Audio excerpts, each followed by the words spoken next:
오늘 우리에게 주신 하나님 말씀은 사도행전 14장 8절에서 10절까지 말씀입니다.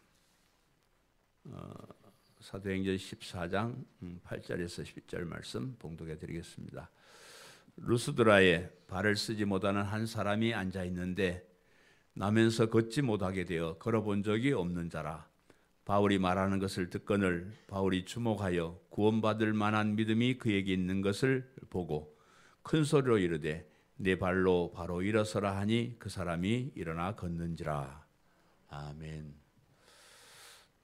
사도행전 14장에는 바울과 바나바가 이고니온과 루가오니아의 두 성 루스드라와 더베 지방에서 전도하는 내용이 기록이 되어 있습니다. 루스드라에는 아마 우리 앞에 있던 도시처럼 유대인들이 많지 않았던 것 같아요. 그래서 유대인의 회당에 들어가서 전도를 한 것이 아니고 사람들이 모일 만한 그런 장소에서 복음을 전한 것으로 그렇게 보이는데, 그곳에 나면서부터 발을 쓰지 못하여서 한 번도 걸어본 적이 없는 안전병이 한 사람이 있었더라, 그렇게 말씀하고 있죠. 그 사람이 앉아서 이제 바울이 복음을 전할 때 열심히 듣고 있었는데, 바울이 그 사람을 보니까 구원을 받을 만한 믿음이 있었더라, 그렇게 성경이 기록하고 있습니다. 그래서 큰 소리로 내 발로 일어서라, 그렇게 하니까 그 안전병이가 일어나서 걸었다, 성경이 그렇게 기록하고 있습니다. 어디서 한번 들어본 얘기 같죠? 한번 들어봤습니다. 우리 사도행전 3장에서 베드로와 요한이 성전에 올라가다가 성경문 앞에서 구걸하는 안전병이 한 사람을 고쳐준 일이 있는데, 오늘 본문에서는 그와 똑같은 안전병이를 바울과 바나바에 의해서 고쳐주었다, 이렇게 기록을 하고 있습니다. 하나님께서는 성경을 기록하시면서 세상에 일어난 일을 다 기록한 거 아니에요. 어떤 기적적인 그런 일들도 다 기록한 것이 아니고 어떤 그 특별한 일들을 기록을 했다, 그렇게 우리가 생각합니다.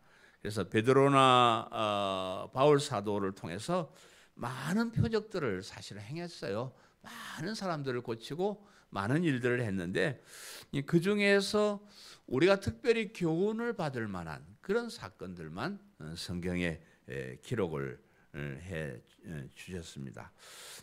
안전병이를 고쳐준 사건은 이 베드로나 바울이 다 같은 사도로서 역할을 감당한다 하는 것을 알게 하시는 그런 어떤 목적이 있습니다.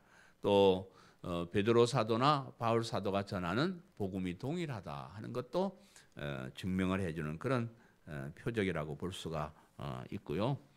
특별히 이제 우리는 바울을 사도 바울이다 이렇게 말하지만, 사도 바울은 예수님의 12제자가 아니거든요. 예수님 살아계실 때 예수님의 제자가 아니었습니다. 그래서 사람들이 바울을 저거는 사도도 아닌데 뭐 저래서 할까 하는 이제 그런 사람들이 많이 있었기 때문에 이런 사건을 통해서 베드로와 똑같은 일을 바울이 하는 이런 사건을 성경에 기록함으로써 사도 바울도 베드로와 같은 사도다, 또 같은 복음을 전하는 그런 사명을 받은 사람이다 하는 것을 하나님께서 보여주시는 그런 사건입니다. 그러면서도 이제 이 3장과 14장의 사건은 조금 차이가 있습니다.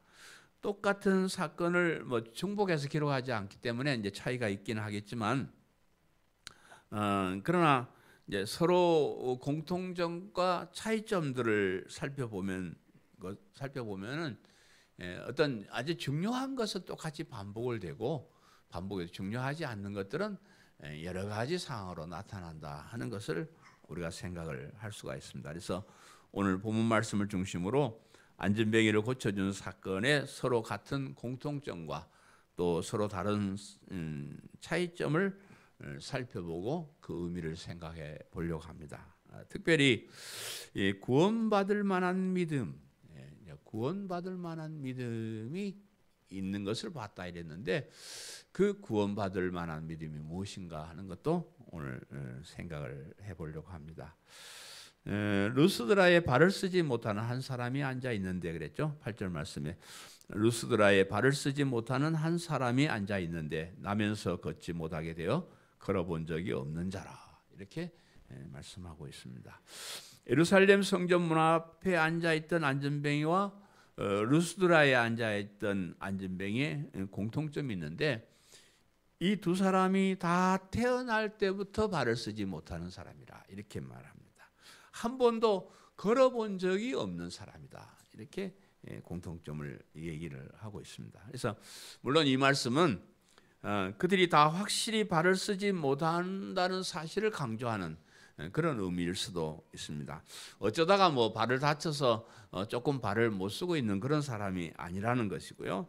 뭐 어떤 때는 상태가 좋을 때는 걸어 다니기도 하고 또 뭐 상태가 안 좋으면 뭐 걸어 다니지 못하고 그런 사람도 아니고 막 그냥 억지로 걷기는 하는데 힘이 없어서 잘 못 걷는 그런 사람이 아니다 그 말이에요. 그래서 아예 태어날 때부터 불구의 몸으로 태어났고 태어나서 지금까지 한 번도 걸어본 적이 없는 사람이다. 이렇게 두 사람의 공통점을 얘기를 합니다. 그래서 오늘 본문에 있는 이 사람은 몇 살인지 잘 모르지만 3장에 있는 그 사람은 40세가 되었는데 태어나서 40년 동안 한 번도 걸어본 적이 없는 사람이에요. 그래서 태어날 때부터 불구했다. 이렇게 말을 하고 있습니다. 그동안 뭐 많은 노력을 했을 것이죠. 뭐 좋은 의사도 찾아봤을 것이고 몸에 좋은 약도 찾아 먹어봤을 것이고 또 뭐 좋은 운동도 하려고 해봤을 겁니다. 근데 뭐 그 안 되는 거니까 뭐 안진병이가 일어났다는 거는 그건 뭐 오늘날도 불가능한 일이잖아요. 그래서 아예 포기하고 그냥 아이고 뭐 이렇게 팔자려니 하고 살아가는 그런 사람이었다 하는 것을 강조합니다. 하나님께서 우리를 구원하실 때는 항상 이런 모습에서 시작을 합니다. 그것이 병에서 구원이든지 고통에서 구원이든지 가난에서 구원이든지 구원받을 대상은 항상 최악의 경우에서 시작을 합니다. 날 때부터 볼 수 없던 사람을 보게 해주는 거예요. 날 때부터 걸을 수 없는 사람을 걷게 해주는 거예요. 아주 그냥 아예 죽어버린 사람을 다시 살려주는 거예요. 아니면 그냥 죽어서 장사 지내서 무덤에 갖다 집어넣어버린 사람을 살려서 꺼내주는 그렇게 성경은 우리의 구원을 얘기를 합니다. 그래서 우리의 구원을 역사 속에서 가장 생생하게 보여주는 것은 출애굽 사건입니다. 그죠? 이스라엘 백성들이 애굽에 내려가 가지고 아주 비참하게 되는 거죠. 아주 종이 노예가 되어 버립니다.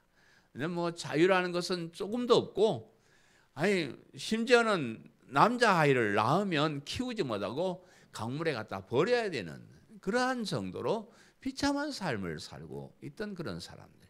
그런 사람을 하나님께서 건져주시는 거예요. 그 사람들이 뭐 스스로 노력해서 독립운동도 하고 뭐 스스로 탈출할 수 있는 그런 상태가 아니라는 거죠. 전혀 할 수 없는 아예 인간도 아닌 노예 대접을 받는 아주 비참한 그런 상태에 있는 사람들을 하나님께서 건져주셨다, 구원해 주셨다. 그것이 출애굽 사건의 얘기입니다. 그래서 우리들을 구원해 주신 것도 그런 의미라 하는 거죠. 우리 스스로 도저히 어떻게 할 수 없는 비참한 상태에 있는 우리들을 구원해 주셨다. 태어날 때부터 우리는 아주 제약된 습성을 가지고 태어났기 때문에 우리 스스로 도저히 의로운 사람이 될 수 없습니다. 여러분, 저와 여러분은 다행히 예수님을 믿고 성령님을 받아서 성령님께서 우리에게 역사하시기 때문에 그나마 이 정도 버텨나가는 거예요.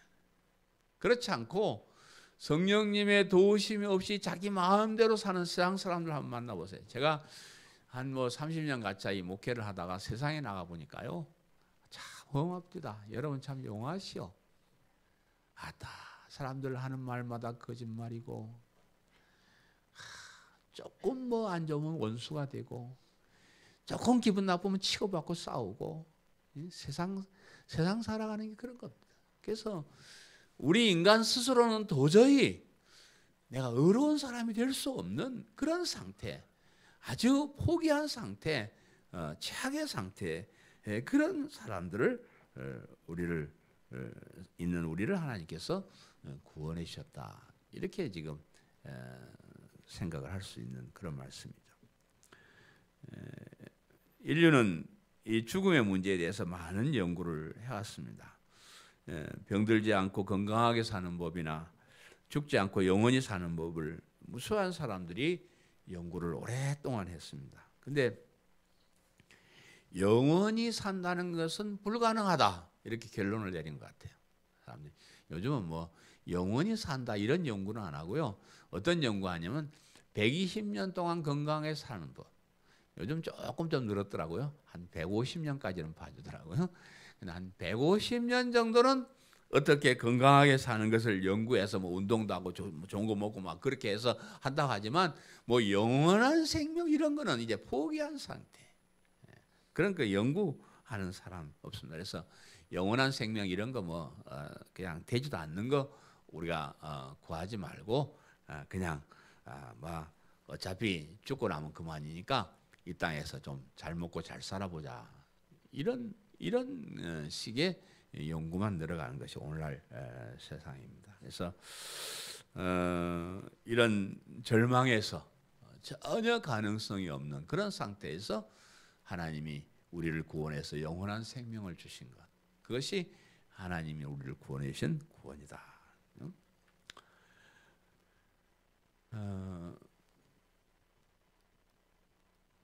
사람들이 이제 이런 기사를 보면 어떻게 하면 나도 병이 좀 나아 볼까 이런 거 연구를 많이 하죠.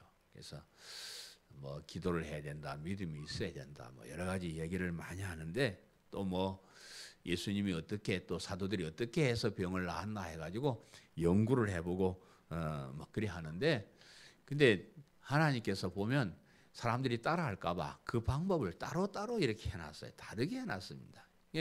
이 안전병을 구하는 것도 베드로와 요한은 어떻게 했어요? 나사렛 예수 그리스도 이름으로 일어나 걸어라. 근데 오늘 바울은 보니까 그런 말 안 했더라고요. 그냥 큰 소리로 일어나 걸어라 이랬지. 뭐 예수님 이름으로 걸어라 이런 말 안 해놨다고요. 그러니까 그런 것을 사람들이 따라할까봐 그렇게 한 것이 아닌가 그렇게 생각합니다. 그래서 이러한 사건은 그러한 안전병을 고치고 뭐 하는 그런 것을 우리 보고 따라하는 것이 아니고 우리가 안전병에 같은 그런 최악에 있는 아주 절망 상태에 있는 우리들을 하나님께서 구원해 주셨다. 그것을 깨닫게 하는 것이 이 말씀의 목적입니다. 구원받을 만한 믿음이 그에게 있는 것을 보고 그랬죠. 9절 말씀에 바울이 말하는 것을 듣거늘 바울이 주목하여 구원받을 만한 믿음이 그에게 있는 것을 보고 그렇게 말씀하고 있습니다. 그래서 이 말씀에서 구원받을 만한 믿음이 그에게 있었다. 근데 여기 구원이란 말은 헬라어로 소조라는 그런 단어예요. 그런 단어인데 이 단어는 보통 제사함이나 영생으로의 구원이란 말로 번역을 합니다. 여러분이 잘 아시는 예수님 이름의 뜻을 구원이라고 할 때 이 소조라는 단어를 사용하고 있는데 아들을 낳으리니 이름을 예수라 하라. 이는 그가 자기 백성을 그들의 죄에서 구원할 자이심이라 라고 할 때 이 구원 이 말이 같은 소조라는 단어입니다.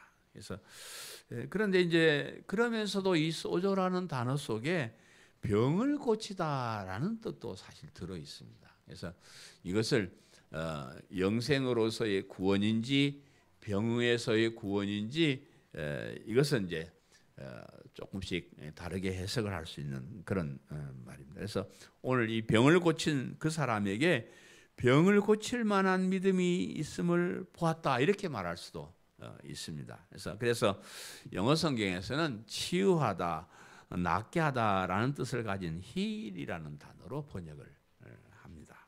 그에게 믿음이 있었는데 어떤 믿음인가 하면 병을 고칠 수 있다라는 믿음을 가졌다 이렇게 사람들이 번역을 해버려요. 근데 저는 이제 그렇게 보지 않아요. 또 이 말만 듣고 내가 또 그렇게 그렇지 않다는 걸 내가 설명을 하는 겁니다.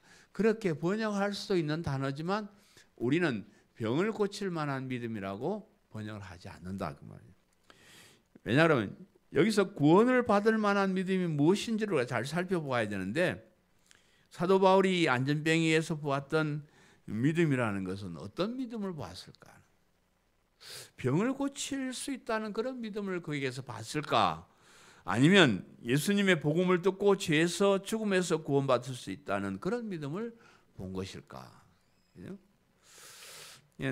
그 믿음이 있고 난 다음에 병을 고쳐줬으니까 당연히 그 사람의 믿음은 병을 고칠 수 있다는 믿음이다. 이렇게 해석을 해버리는데, 근데 여러분 이제 잘 생각을 해보시면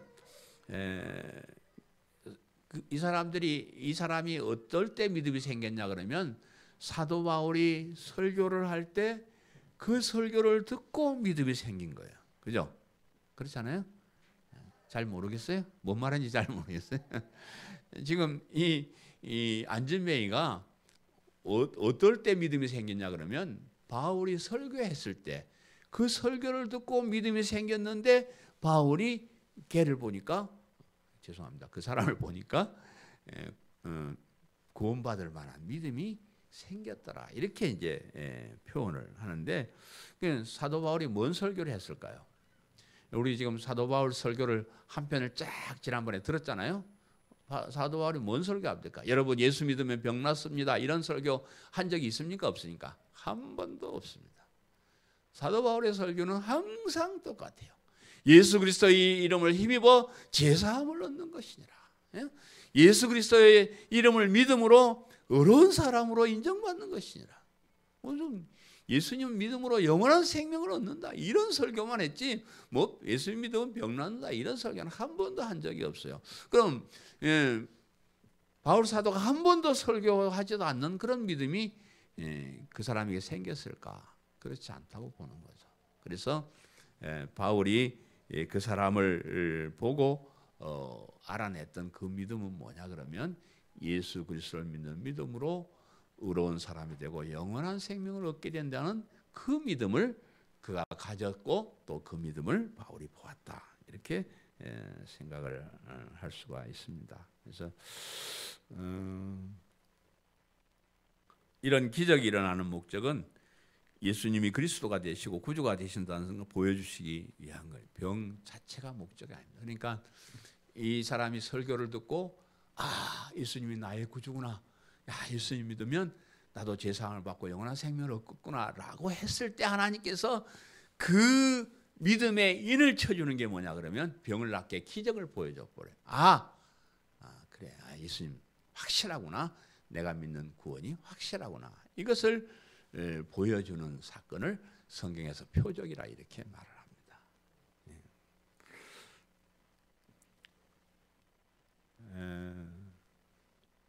우리가 확인해야 될 것이 있는데 그 믿음이 나에게 있는가 하는 것을 확인할 필요가 있다.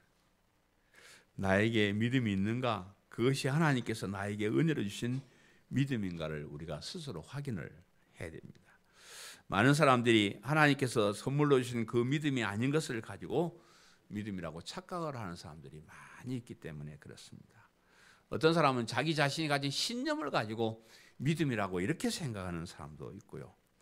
영원한 생명으로의 구원을 믿는 것이 아니고 이 세상에서의 행복을 믿는 것을 믿음이라 이렇게 생각하는 사람도 있습니다. 또 더러는 자신이 사실은 믿는 상태가 아닌데도 믿는 척하고 사는 사람도 있습니다. 가시적이고 형식적인 믿음을 가지고 진짜 믿음을 가진 사람처럼 착각하고 사는 사람들이 많이 있다. 만약에 여러분이 진짜 믿음을 가지고 있다 한다면 우리가 생각하는 것이나 살아가는 모습이 달라집니다. 나에게 그런 엄청난 믿음이라는 것을 선물로 주신 하나님께 최선을 다해서 우리 충성하는 마음이 우리 속에 있어야 됩니다. 하나님을 섬기고 하나님을 찬양하고 하나님께 예배드리는 이 일에 최우선적으로 우리가 할 때 우리가 믿음이 있다는 증거가 되는 겁니다. 세상을 살아가는 모습도 달라지고 생각하는 것이 달라집니다. 예수님 믿고 교회에 와 있으면서도 전혀 옛날과 달라지지 않는 그런 모습으로 살아간다 그러면 조금 우리가 생각을 해봐요. 사람들이 나에게 뭐라고 해도 그것을 나쁘게 생각하지 않고 좋게 생각하려는 마음이 생겨져요. 예수님 믿으면.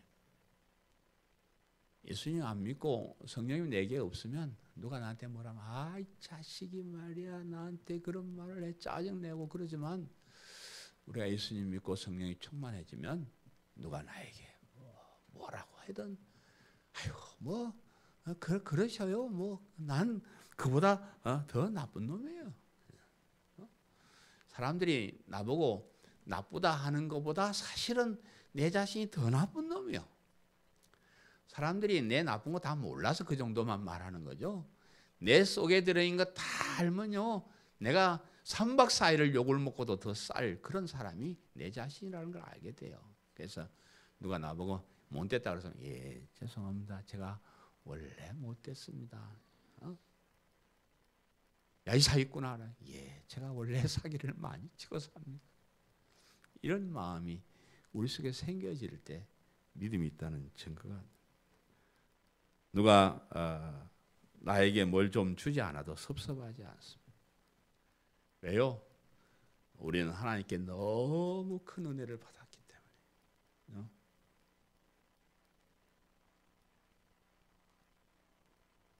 우리가 하나님께 받은 은혜를 돈으로 계산할 수 있을까요? 없습니다. 영원한 생명을 천하보다 귀한 온 천하 모든 것을 다 줘도 살 수 없는 영원한 생명, 영원한 천국, 영원한 하나님 나라의 자녀가 되었다는 이런 귀한 신분을 받은 것이 이 세상의 돈으로 금옷으로 계산이 되겠냐 이 말이에요. 그죠? 그래서 전 하나님께 뭐 별로 더 원하지도 않습니다. 사실 제가 평생을 기도를 좀 하나님께 뭐 달라고 기도했으면 내가 좀 부자가 돼 있을 수 있는데 전 좀 염치가 없는 사람이라서 달라는 말을 못합니다. 하나님 주신 것만도 감사하죠. 뭘 제가 더 달라고 그러겠습니까? 우리의 삶에 그런 어떤 변화된 삶이 나타나야 돼요. 뭐 조금 보면 욕심내서 막 따라가서 다른 사람과 서로 차지하려고 싸우고 그건 믿음이 없다는 얘기예요. 우리의 믿음, 우리의 속에 믿음이 있으면 내게 있는 것으로 더 나눠주기 위해서. 예수님 믿는 사람과 안 믿는 현저한 차이가 그거예요. 이기주의로 사느냐 이타주의로 사느냐 이 차이에 있습니다. 세상 사람들은 철저하게 이기주의예요. 내가 더 가져야 되고 더 많이 가져야 되고 더 욕심 부려야 되고 나만 받아야 되고 이러지만 우리 예수님 믿는 사람은 아이고 나보다 더 어려운 사람이 없는가 더 나눠주려고 했어. 내게 뭐 좀 다른 사람에게 나눠줄 게 없는가 자꾸 돌아보는 이런 삶을 살게 될 때 비로소 아 나에게 믿음이 있구나. 아 나에게 성령님이 계시구나. 이렇게 우리가 생각을 할 수가 있다. 제가 목회를 좀 오래 하다 보니까 사람들을 보고 그 말하는 것이나 행동을 보면 이 사람이 믿음이 없는가를 내가 바로 압니다. 바른 믿음을 가진 사람인가 엉터리 믿음을 가진 사람인가 이제 보면 내가 압니다. 진단 받으시고 싶으세요? 진단을 한 사람 해드릴까요?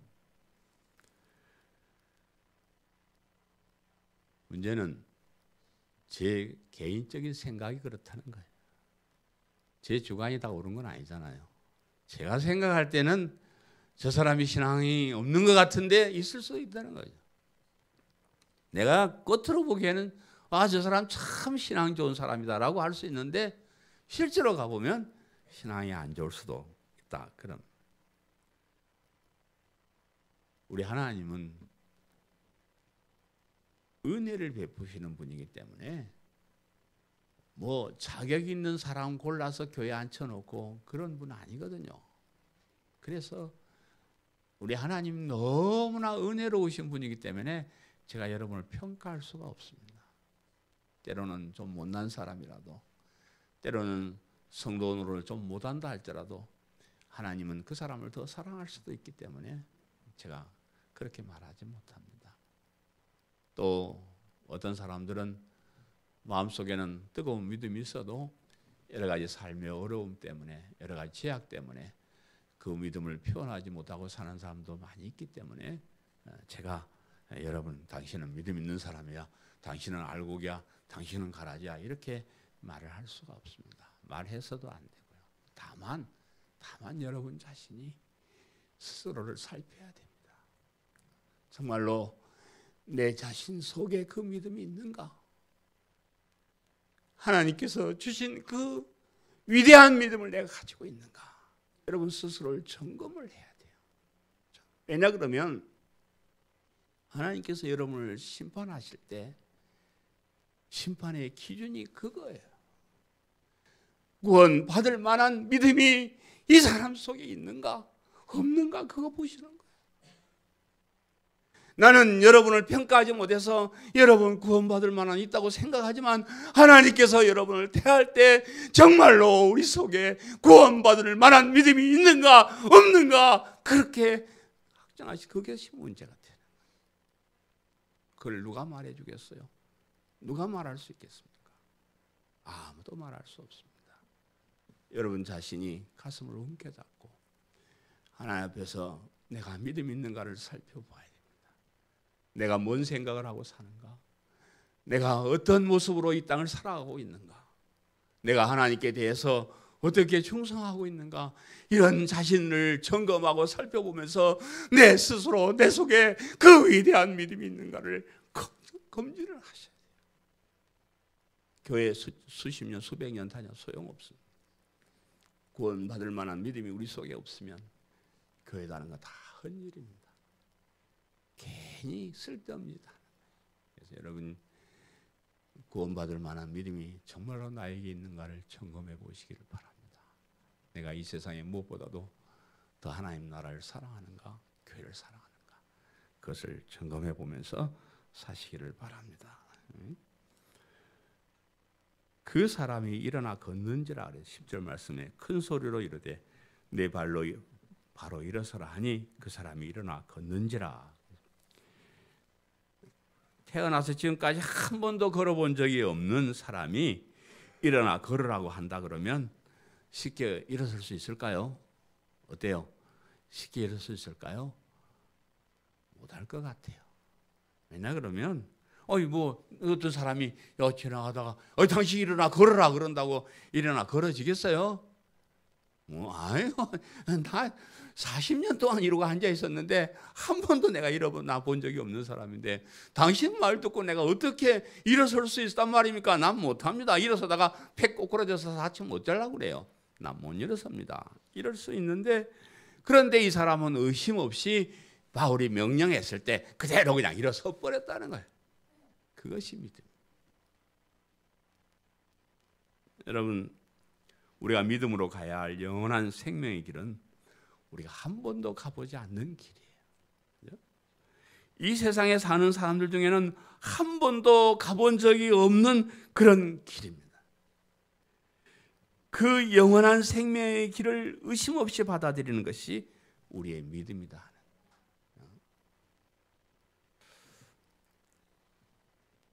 지금 하나님께서 우리한테 야, 영모야, 너 이제 그만 살고 가자.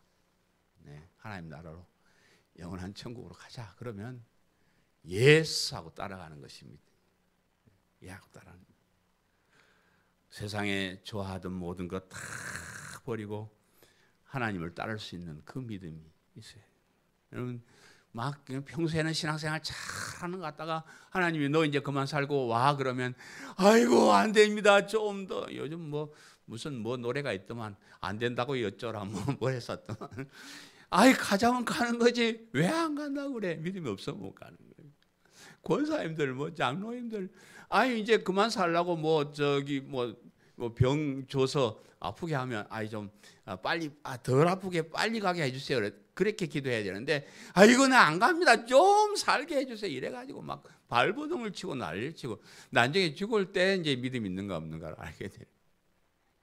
하나님이 가자 그러면 갑시다. 예, 가자 그러면 아멘. 가자 그러면 가는 거예요. 아, 그 나라 우리 여기보다 더 좋아요. 거기 더 좋은 사람들이 있습니다. 그것을 우리가 가보지 않는 길을 아멘으로 가는 것이 믿음입니다. 그래서 우리가 이 세상에 사는 동안 나그네 삶을 사는데 나그네에겐 많은 짐이 필요 없다 그랬어요. 그냥 버릴 거 자꾸 버리셔요. 자꾸 버려서 하나님이 오늘 저녁에 오라 그래도 이거 고맙습니다 하고 갈 정도가 돼야 되는데 잔뜩 쌓아놓고 있으면 아까워서 못 가잖아요. 아까워서 다 좀 파셔. 다 홀가분하게 주님 오라 그러면 예 하고 가시. 여러분 믿음이 이 세상을 떠날 때 우리의 믿음이 진가가 드러납니다. 그래서 이제 아이고 더 살려달라 그래서 하지 말고 그냥 아프면 하나님 얼른 갑시다 그러고 가는 게 좋습니다. 영원한 생명이 있으니까, 영원한 세상이 있으니까, 지금 잠시 헤어지지만 우리 다 다시 만날 수 있는 소망이 있으니까, 그죠?